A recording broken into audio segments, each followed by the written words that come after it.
All right, so I know a lot of people like kind of seeing how service trucks are outfitted.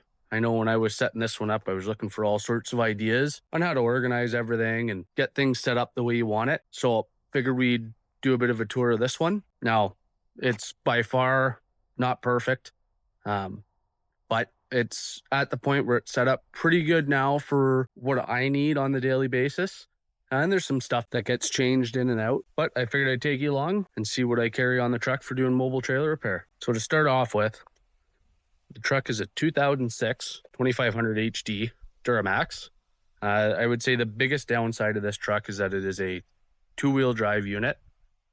Being up in Canada, it's not the best in the winter, but with the service body on the back and the amount of weight that's there, I haven't come across too many situations where I felt like I really needed four-wheel drive. Of course, it would be nice just to have that extra security, but here we are. This is what we got, and it works very well. So in the back of the truck here, there's a lot of stuff that lives in here all the time, and then there's some stuff that kind of comes in or out, just depending on what I need. The first of the go bags I have here, this one here is sort of like the brakes wheel hub. So there's pretty well everything in here I need to completely disassemble a set of brakes. Dead blow hammers. My 1/2-inch impact lives in here. There's the proper bearing race punches, which are sort of an oval shape, right? Screwdrivers, hammer.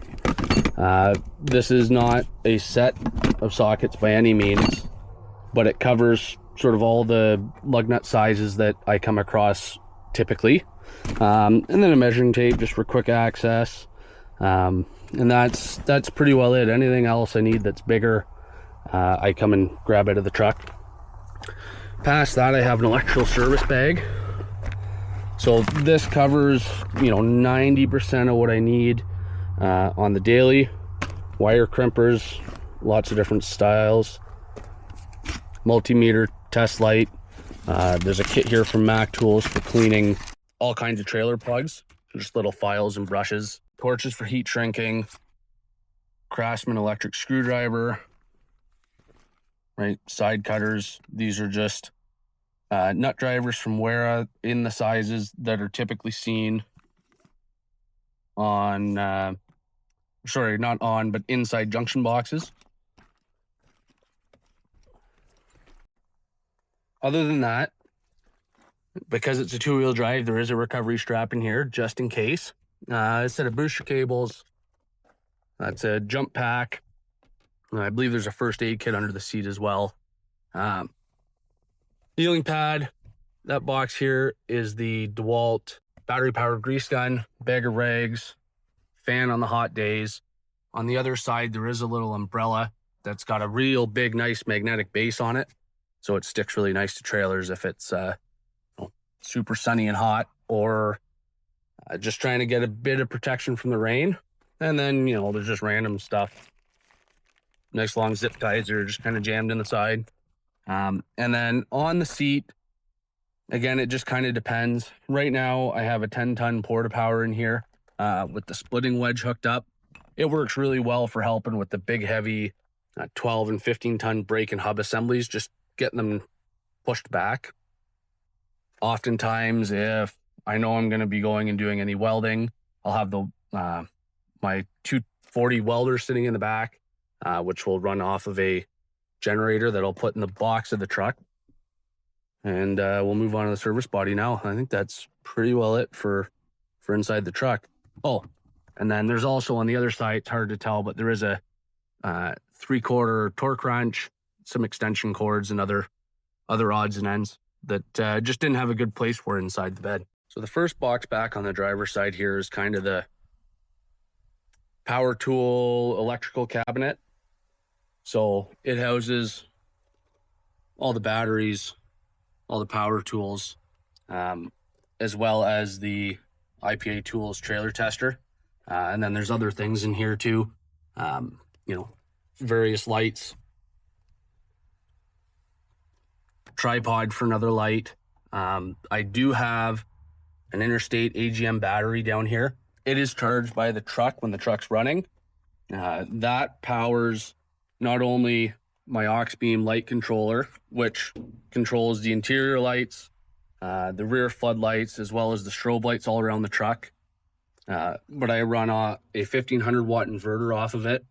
Admittedly, I 90% of the time I use that for charging the cordless lights, charging the trailer tester, charging drill batteries.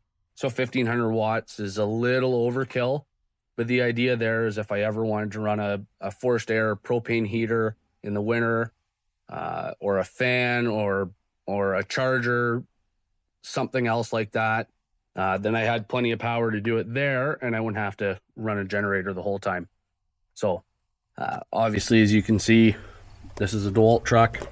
I've said it before, but once you start going down a road with batteries, you kind of stay down that road.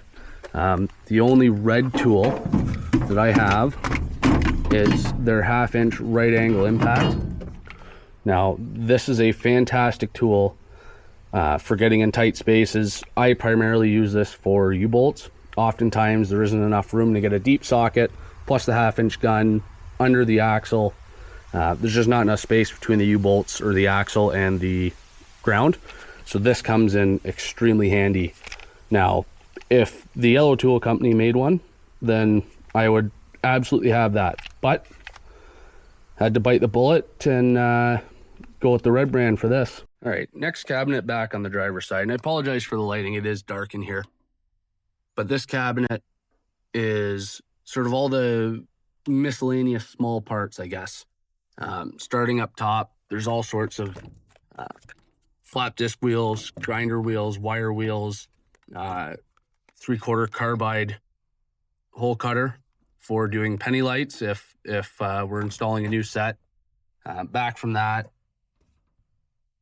big assortment of seals, some oil caps for the 10 to 15K general duty stuff, and then just some of the plastic bushings, spring eye bushings, some shackle plates and bolts, some U-bolt kits. Down from there, an assortment of bearings, and a set of bearing buddies, some Scotch-Brite, and then we sort of get into all the hardware.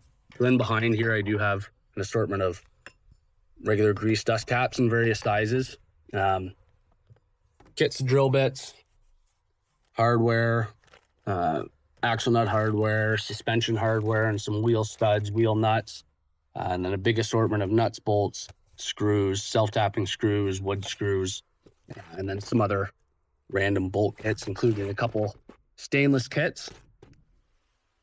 So last cabinet here on the driver's side is sort of the lubricants and hand protection cabinet. Different gloves, some overflow of zip ties stuck in here, hand wipes, the pintle hitch adapter for the hitch. If I ever have to move a trailer with the hitch that I have on the truck, I can move pintle 2 5/16 for 2-inch. Drain pan for catching oil out of like the 10 to 15K oil bath stuff. And then a whole assortment of chemicals and sprays and fluids and oils and silicones and whatever else I may need. So I apologize for the mess in the back of the truck. I feel like a lot of service trucks probably look this way. I just haven't dealt with the 2 15-ton trailers worth of brake parts that all got to go to scrap. So there's not much that's too exciting back here. This bin houses bottle jacks, 4 jacks, and I think there's a couple blocks of wood in here as well. So that's just kind of keeping all that out of the rain and the snow. Adjacent to that is my off-road 4-jack. It's a Cat branded one. It was pretty beat up before it made it in the back of this truck. It's showing some age, it's showing some wear and tear. It gets used a lot in the snow and the mud. These big rubber wheels are fantastic for what I do. Oftentimes I'm on gravel, in the grass, And it's so much easier dragging or pushing this jack across that than it would be a normal floor jack. It does have to get replaced soon. And when I do that, I'll probably build a proper mount so it's not just kind of ratchet strapped in, and actually get a cover to protect it a bit better. Again, nothing too fancy on the back of the truck. There's some rear floodlights, the rear strobe lights, and that's about it in the back. And then oftentimes, I guess I should mention too, oftentimes I will have the generator in the back. Typically it lives in here, but I took it out when we went up to the cottage. I had to put a bunch of four-wheelers and stuff in the back, and the generator, I haven't needed it yet, so it hasn't made it back in yet. All right, so rear cabinet on the passenger side. This is the electrical one.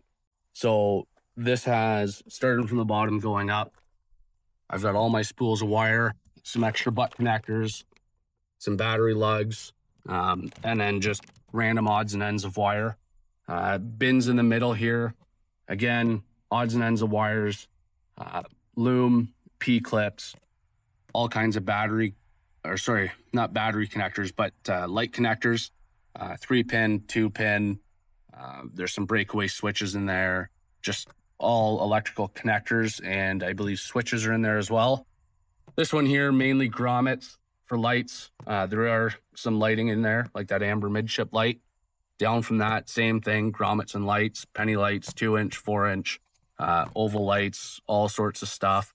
Down from there, this is relays. Oh, this one's all the switches. So this one's relays, switches, fuses, fusible links, fuse taps, all that kind of stuff.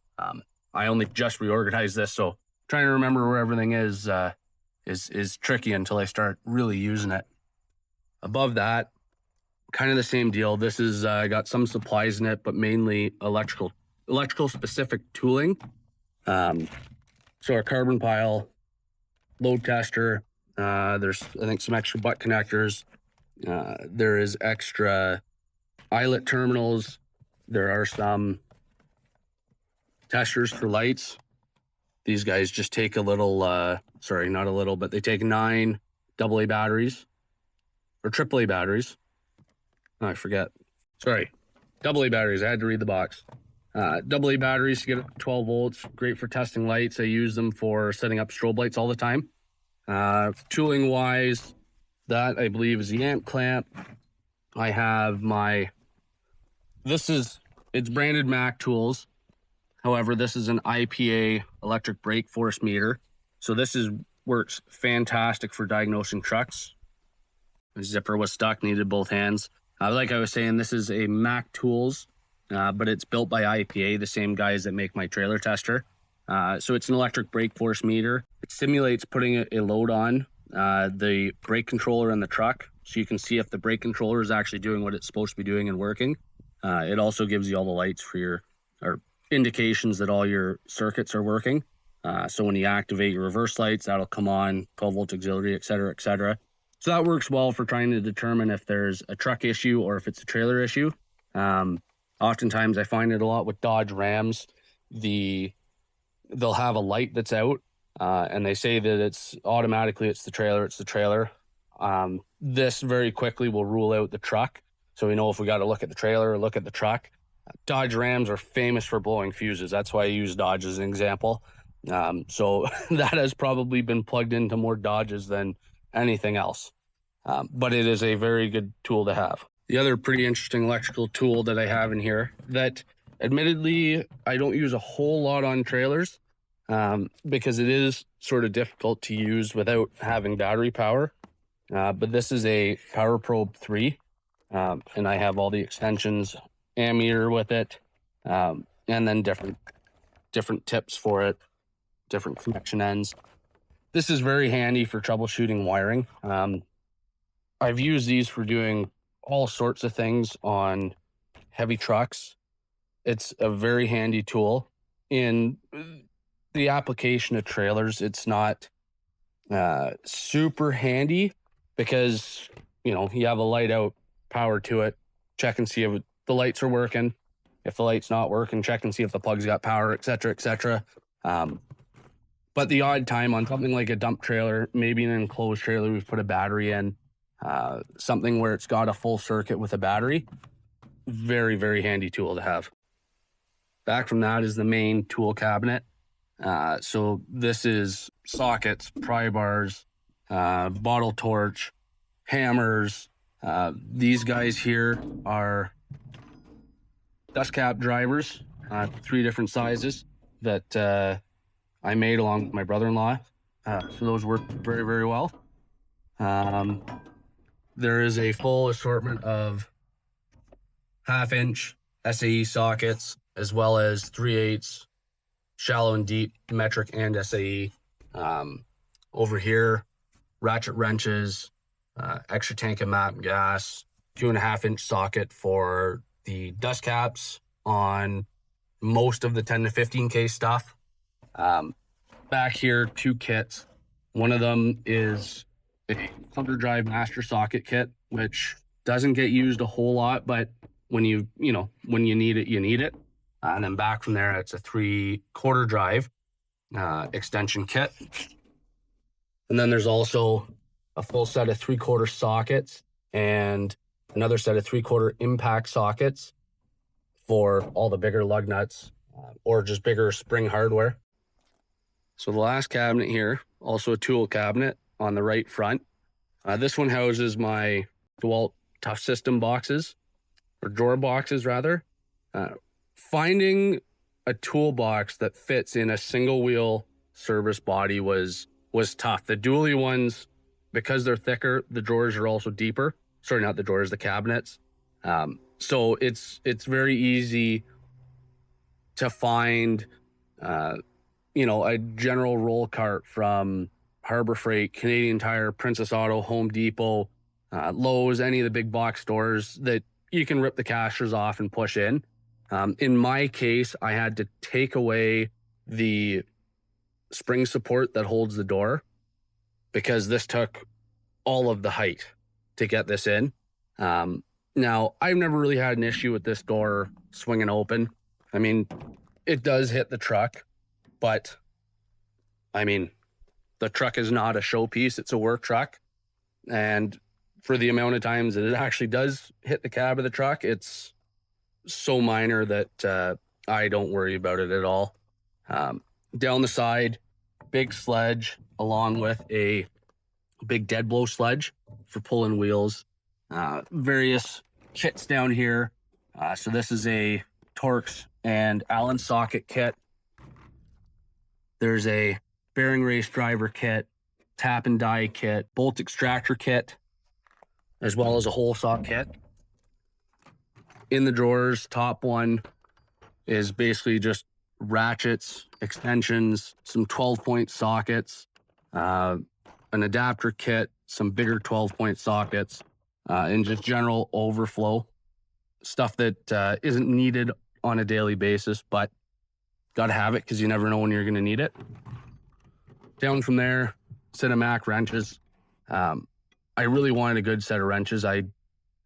Last thing I need is to be out, 2 hours away from home or from the shop and snap a wrench. The only one I got that I really need. So proper set of wrenches, invaluable. Down from there, not a whole lot in here, just overflow of pliers, zip tie cutter. Nothing much to say here. Not that often that I need pliers, but got to have a good set of locking pliers or vice grips because broken bolts happen. Down from there, overflow of screwdrivers, some Allen keys, file, the longer punches. Again, not a whole lot to say there, just an overflow. Down from here, this is sort of some more specific stuff. Grease joint rejuvenator, also from IPA. An extra heat gun for heat shrink. And then there's just some random stuff. Battery cleaner, another brake adjust tool. These are triple square sockets that I needed once for a car that I worked on. And there's some fuel line disconnect tools, mainly for this truck and the fuel lines. Stud installer for like wheel studs, battery cleaners, um, clamps for pinching off brake lines on hydraulic stuff if I'm changing a caliper. And then down from there, again, same kind of thing, assortment of cotter keys, then some markers, paint markers, hole markers, tool for pushing the calipers back in, and then some extra utility knife blades, tread depth gauge, brake depth gauge, and a digital vernier. Okay, so that covers everything I carry in the main service rig. I'll show you the other stuff in the fleet, just in case any of you find it's interesting. All right, so there's not too much fancy going on here. I have both of my trailers here. The first one is a 6.5 by 18 foot 5-ton float. All right, so this unit here, this is my 7 by 14 all aluminum enclosed trailer. It's got lights all down the side, strobe lights. It's got lights inside. It worked very, very well for moving all the tools around. I pulled it with my other truck, the one that started the business. I'll throw some pictures up of what this was originally or how it was set up. But obviously there's cabinets on the wall. There were toolboxes down what is the left side with the generator at the back, shelving in the front. Again, it's kind of just a catch-all of random tools and organization stuff. On the other side, this cabinet housed all the batteries, housed the inverter. I know it's kind of dark in here. Get a light. But it housed the inverter, which is a bigger inverter than what's in the truck. It also had that aux beam switch panel that's in that truck was in this. It ran all the lights on the inside. It ran the 12-volt air compressors that fed the 5-gallon tank in the back. All right, so this is the 2017 Silverado 1500. It's the truck that started the company. It's gone through many different iterations of setups. Just, trying to figure out what works and what doesn't for what I need. I'll throw some pictures up of the various setups. I don't think I have too many, so you'll have to forgive me there, but I'll throw up what I have. When I started, I was just working out of bins underneath the tonneau cover, basically. You got to start somewhere. I then realized I needed a bit more space. On Facebook Marketplace, I found a small, I think it was like a 5x8-ish box trailer that had a contractor's cap mounted on it. So I went with it. I got it loaded up, got it tooled up, and it was really handy because at the time, this was still sort of a family truck. When I switched to that trailer, one of the big benefits to it was when I was done, I just backed it into the garage, unhooked it, and everything's safe, secure, dry, don't need to worry about anything, and the truck's back to being a truck. From there, I quickly realized that if I was going to tow a trailer around, I really needed a lot more space. I wanted to be able to carry the generator, the welder. I wanted to have a spot to get in and work, and not something that was really low to the ground, didn't really have a workbench. So that's where my 7x14 enclosed came in, and I bought that brand new. And it was so much easier to set up because there's so much more space. You can run full-size toolboxes, cabinets on the wall. It was very, very easy to organize stuff. Working out of a trailer also has its limitations that I'll get into. But we switched to that setup. This truck pulled it. Worked very, very well. I then, for several reasons, decided I wanted to go back to just being in a truck. So this truck got outfitted with a deck drawer system, a cap with access on both sides, like flip-up window style, Montezuma toolbox in the back for all the sockets, hand tools, and then got a bunch of bins, had all the supplies, extra stuff that didn't fit in the toolbox or the deck drawer system. Those all sort of went on top of the deck drawer system, high and dry. Everything was great. Again, there's upsides and downsides to that setup too. From there is when I bought the 2016 Duramax, set that truck up as a service truck, and it's been great. I still have the enclosed trailer. It does get used here and there. But this was sort of the truck that started it. So I see a lot of comments and questions a lot of times in Facebook groups about running a service truck or running out of a trailer or maybe a combination of both. I figured I'd throw my 2 cents at that topic as someone that has done both and has both. So I'll kind of break it down into 3 categories. One is running out of just this truck, set up with all the tools in the back, and then this truck with the trailer, and then the Duramax service truck. So this truck set up alone as a service truck with all the tools in it. Very handy because it fits a lot of places. Everything is right there with you, right? There's no, oh, I got to go get the trailer. I got to go get this. I got to go get that for 80% of it, right? The downside with something like this, especially being in a short box truck, if I need to go do a welding job, I need to go do a axle swap, I need to get bigger parts, whatever the case is, still got to tow a trailer.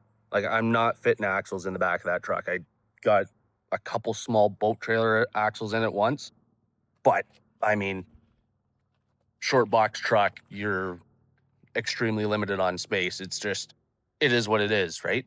So that's still kind of a pain, right? Now you got either a flatbed trailer, the enclosed trailer, whatever the case is, load up the generator, throw the welder in the back seat. It's very nimble and easy to get in and out of places. The trailer is nice because all that stuff fits in it.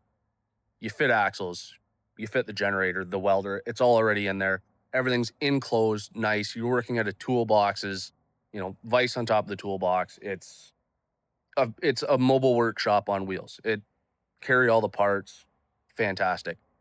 The downside is you're always towing a trailer. The situation I always used was, say I get a call, got some lighting issues, or all the lights on my trailer are out, whatever the case is. I do a half-hour trip one way to pick up the trailer, hook the trailer up, right? Go to the customer, wherever the customer is, to find out that the ground wire broke off the frame, the 7-pin connector smashed to pieces. So now I've towed a 5,000-pound trailer, done an hour round trip for a 30-minute repair, right? You charge accordingly, but it's a lot of running around to deal with the trailer. And then you're hauling 5,000 pounds for 6 tools. Big downside, right? Big upside, mobile workshop. It's cold in the winter. Say you're doing a big bearing service in the winter, rip all the hubs off, throw them in the trailer, throw them on top of the toolboxes, put the heat on, music, you're good to go, right? If it's raining, you got a spot to be dry. You got a spot to hang all your wet clothes up. There are big benefits to it, right?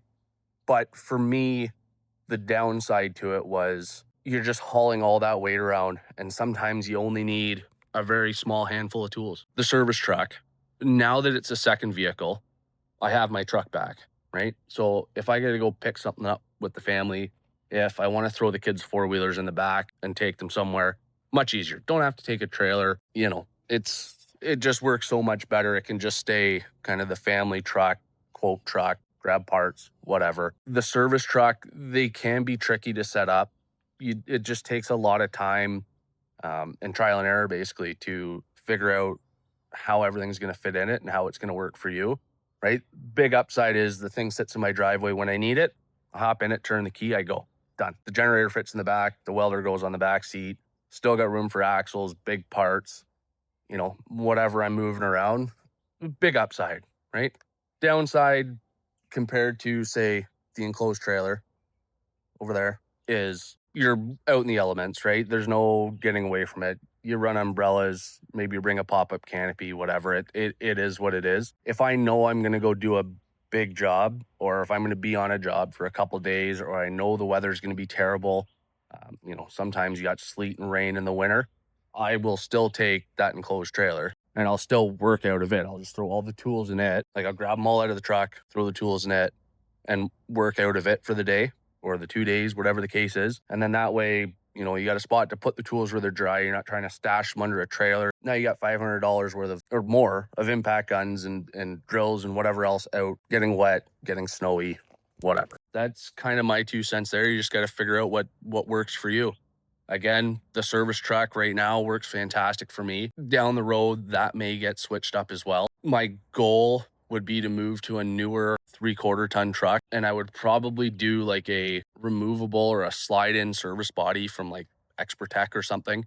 That way, if all you had was the one truck, but you're going to the cottage, or you know, you got to tow a heavy trailer or a heavy load or whatever, it's easier to pop the 4 jacks in, pick it up, take it off. And then you're still a single truck. You still fit in places better. You're better on fuel. But again, is it going to work? Don't know. Might have to bite the bullet and find out. That's all I got for now. So until next time, we'll see ya.